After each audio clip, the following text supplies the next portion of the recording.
레오 톨스토이는 러시아의 작가이자 개혁가이자 사상가였습니다. 전 세계 문학계에서 저명한 작가이기도 하지요. 우리가 잘 알고 있는 작품들이 많이 있습니다. 전쟁과 평화라든지 또 부활도 있지요. 바보 이반도 있습니다. 사람은 무엇으로 살아가는가, 이런 작품들은 우리에게 매우 익숙한 작품들이지요.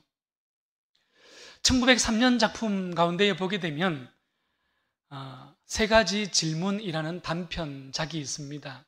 톨스토이는 이 작품 가운데에서 니콜라이라는 어린 소년을 주인공으로 세웁니다. 니콜라이는 살아가면서 정말 좋은 인생을, 좋은 사람이 되고 싶어 하는 욕망을 가집니다. 그리고 어떤 행동이 올바른 것일까, 이런 궁금증을 가지게 되지요. 세 가지 질문이 생겨나게 된 것입니다. 가장 중요한 때는 언제일까? 가장 중요한 사람은 누구일까? 가장 중요한 바로 그 일은 무엇일까? 니콜라이는 친구들에게 이런 질문들을 하지만 결국 돌아오는 대답들은 석연치 않았습니다. 그래서 나이가 많은 레오 할아버지를 찾아가게 됩니다. 레오 할아버지의 답변이 무엇이었습니까? 세상에서 가장 중요한 때는 바로 지금 이 순간이고, 세상에서 가장 중요한 사람은 지금 나와 함께 하는 사람이며, 세상에서 가장 중요한 일은 내 곁에 있는 그 사람에게 좋은 일을 하는 것이 가장 좋은 일이라고 답변을 하지 않습니까? 여러분, 우리는 살아가면서 가장 중요한 것들을 선택하며 살아가고자 합니다. 우리는 살아가면서 가장 중요한 것들을 위해서 애쓰며 살아가고 싶어 합니다. 오늘 나에게 가장 중요한 것은 무엇입니까? 성경을 보면 아브라함은 하나님의 말씀이 이끄시는 대로 순종하는 삶을 택하지요. 창세기 22장에 보게 되면 여호와 이레의 사건이 바로 이러한 여호와의 말씀을 순종하는 삶에 대한 사건이었지 않습니까? 솔로몬은 금은 보화가 아니라, 권력이 아니라 지혜의 삶을 택하였습니다. 또한 베드로는 어떻습니까? 배와 그물을 버려두었지요. 아버지를 버려두고 곧 따르니라. 예수를 따르고자 하는 제자의 삶을 베드로는 택하였던 것입니다. 예수님께서는 어떠셨을까요? 우리 예수님은 온 인류의 구원을 위하여 십자가의 죽음을 택하는 삶을 주님께서는 살아가신 것이지요. 오늘 우리에게 가장 중요한 것은 무엇입니까? 저는 오늘 특별히 예배와 말씀이 가장 중요한 것이 될 수 있기를 축원합니다. 여러분, 우리가 하나님 앞에 참된 예배, 목숨을 걸고 진정한 예배를 한 번만 잘 드리면 우리 인생이 달라지기 때문에 그래요. 여러분, 단 한 번만 하나님의 그 말씀을 붙들고 제대로 된 말씀이 내 마음밭에, 내 인생의 밭에 씨앗이 뿌려지고 자라나기 시작하면 그 인생의 열매들이 달라지기 때문에 그렇습니다. 이 모든 것들이 하나님의 손으로부터 난다는 것을 기억하고 기억할 수 있기를 바랍니다. 우리는 썩어질 것들이 아니라 영원한 가치를 택하여야 하는 것이에요.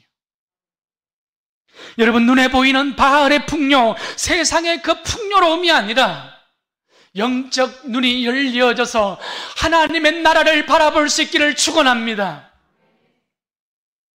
우리는 잠깐의 생명이 아니라 영원한 생명에 잠깐의 행복이 아니라 영원한 행복에 내 삶을 투자할 수 있어야 하는 것이지요.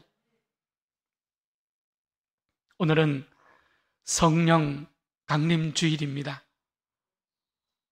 오늘 우리가 드리는 이 예배가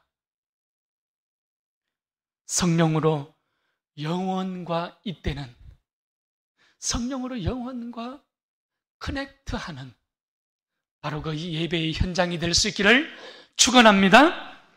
여러분, 예수님께서는 십자가를 향하여 오늘도 한 걸음씩 한 걸음씩 그 호도스의 길을 가고 계셨죠.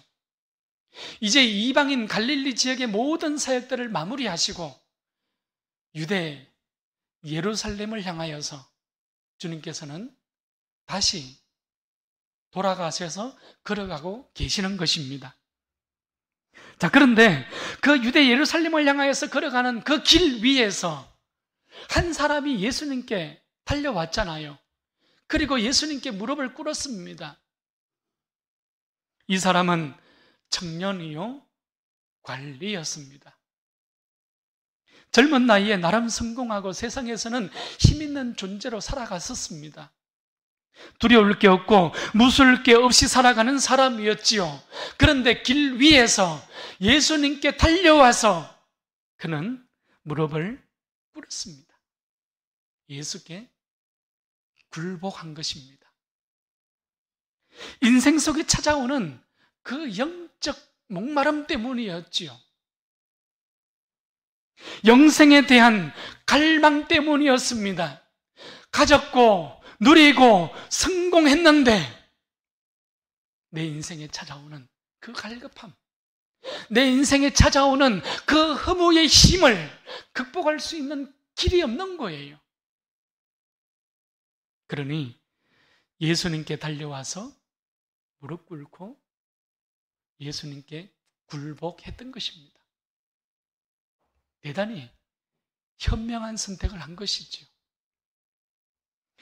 그런데 예수님의 답변은 무엇이었습니까? 21절 말씀이었죠. 내게 아직도 한 가지 부족한 것이 있으니 내게 가서 내게 있는 것을 다 팔아 그리고 가난한 자들에게 나누어 주라. 그리고 와서 나를 따르라. 주님의 대답이었습니다.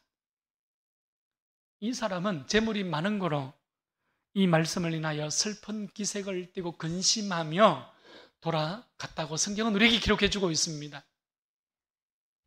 여러분, 예수님께서 모든 것들을 둘러보시고 이제 제자들에게 또 말씀하십니다. 재물이 있는 자는 하나님 나라에 들어가기가 심히 어렵도다. 낙타가 바늘기로 나가는 것이 부자가 하나님 나라에 들어가는 것보다 쉬우니라.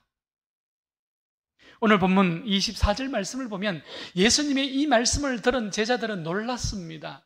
또한 26절에 가보게 되면 놀라되 매우 놀랐다고 마가는 우리에게 기록해 주고 있어요.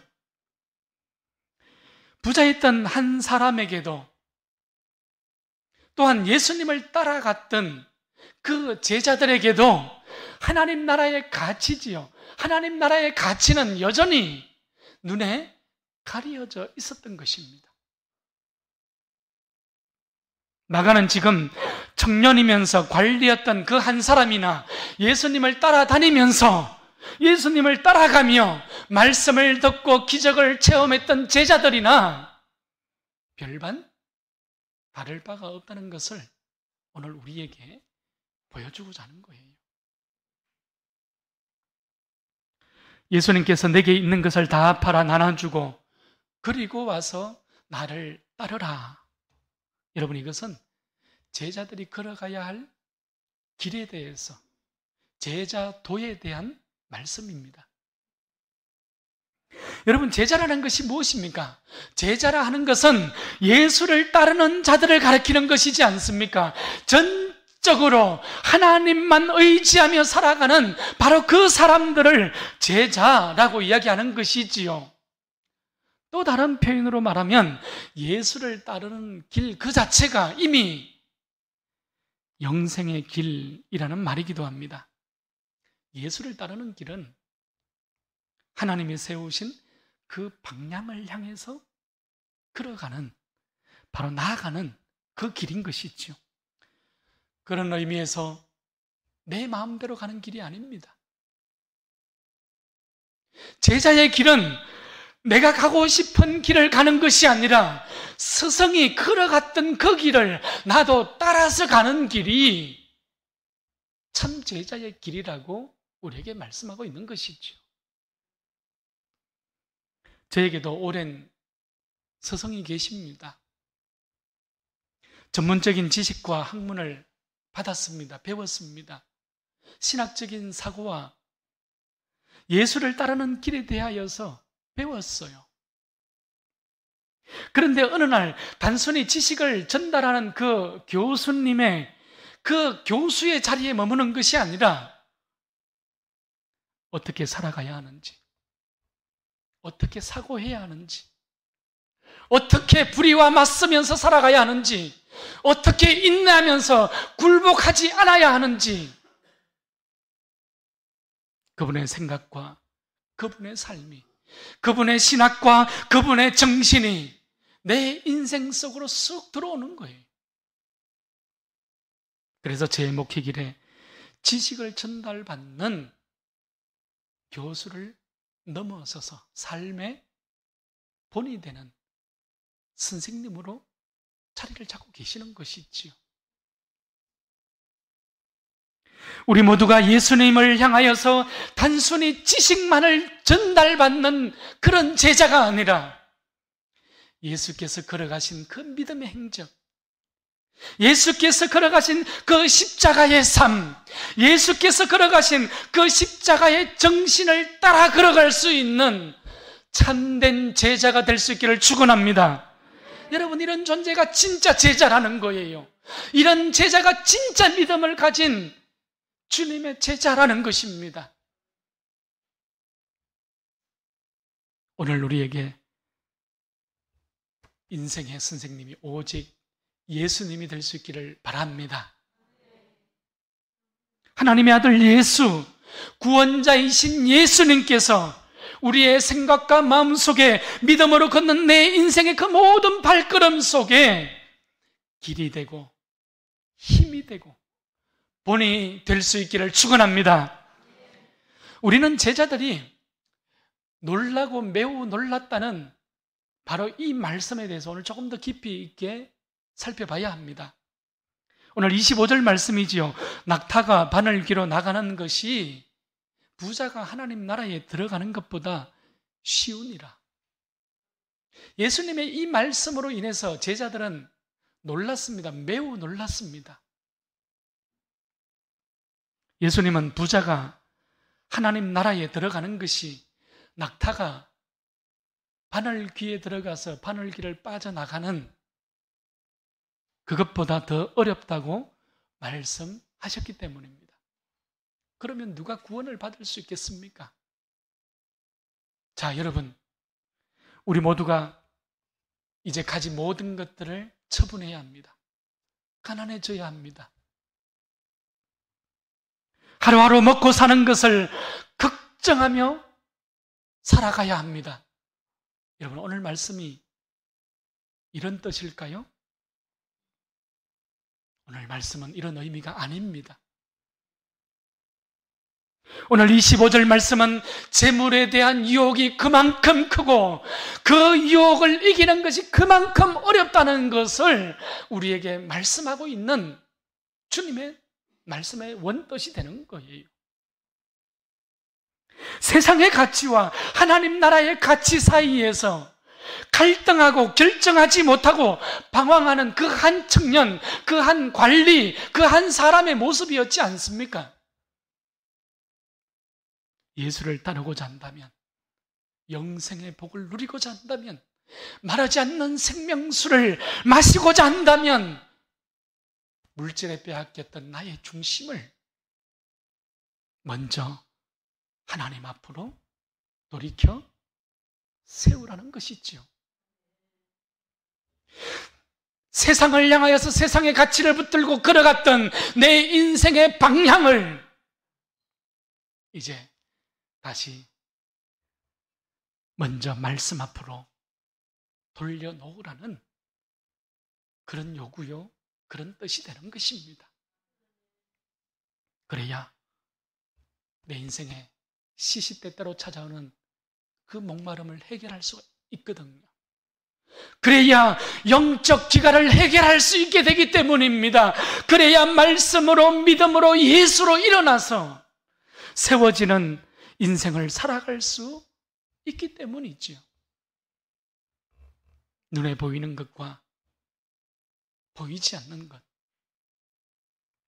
예수와 물질 사이에서 내 마음속에 갈등이 일어날 때 우리는 방황해서는 안 됩니다. 여러분, 참 제자는 그렇게 방황하는 존재가 아니에요. 마가는 지금 한 사람의 모습을 통하여서, 또한 제자들이 매우 놀라는 모습을 통하여서 오늘 우리 자신의 모습을 들여다보게 하는 거예요. 갈등하는 모습이죠. 예수님은 이런 우리에게 제자의 길에서 가장 중요한 것이 무엇인가? 우리에게 말씀해 주고 있습니다. 오늘 본문 29절과 30절 말씀입니다. 예수께서 이르시되 내가 진실로 너희에게 이르노니 나와 복음을 위하여 집이나 형제나 자매나 어머니나 아버지나 자식이나 전토를 벌인 자는 현세에 있어 집과 형제와 자매와 어머니와 자식과 전토를 100배나 받되 박해를 겸하여 받고 내세에 영생을 받지 못할 자가 없느니라. 오늘 예수님의 말씀에 의하면 제자는 어떤 사람들입니까? 복음을 위하여 집과 형제, 심지어 부모와 자식까지 버린 자들이지요. 전토를 벌인 자가 예수님의 참 제자가 된다는 것입니다. 여러분, 이 말씀은 진짜 부모를 버리고 진짜 자식을 버리고 불효자식이 되는 그런 말씀이 아니지요. 그런 문자적인 해석이 아니라 삶의 태도에 대한 이야기입니다. 여러분, 인생의 방향에 대한 우선권에 대한 이야기지요. 하나님보다 앞선 것, 복음보다 앞선 것, 믿음보다 앞선 것은 그 어떤 것도 있어서는 안 된다는 것을 주님께서는 우리에게 말씀하고 있는 것입니다. 가장 중요한 것에 대해서 얘기하고 있는 것이지요. 가장 먼저 된 것에 대해서 우리에게 말씀하고 있는 것이에요. 집중해서 보십시오. 덩치가 큰 낙타가 눈에 아른거려서 잘 보이지도 않는 그 반할 길을 여러분 나갑니다. 불가능하지 않아요?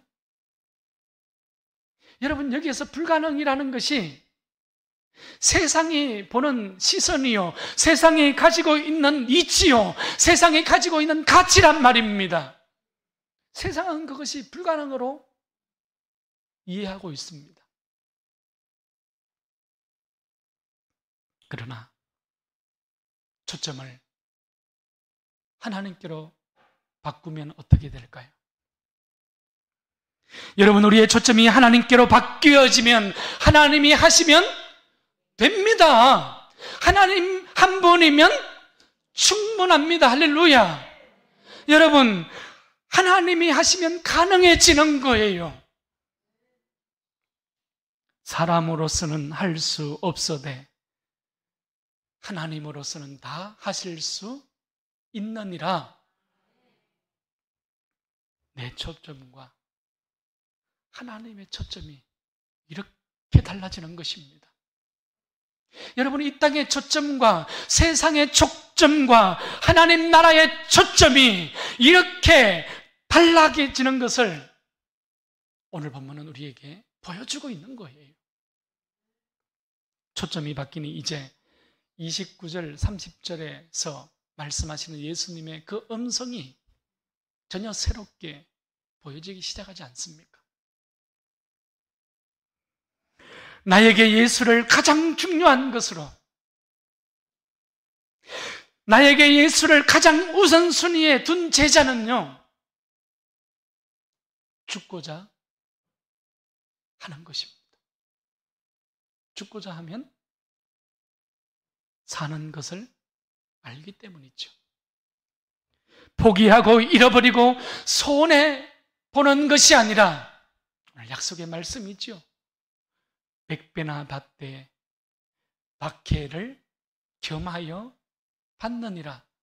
또한 내세의 영생을 얻지 못할 자가 없느니라. 여러분 또 보십시오. 31절입니다. 먼저 된 자가 나중되고 나중된 자가 먼저 됩니다. 여러분 오늘 이 31절에서 먼저 된 자라는 것은요, 헬라어로 보게 되면 이 먼저라는 것은 프로토스라는 단어예요.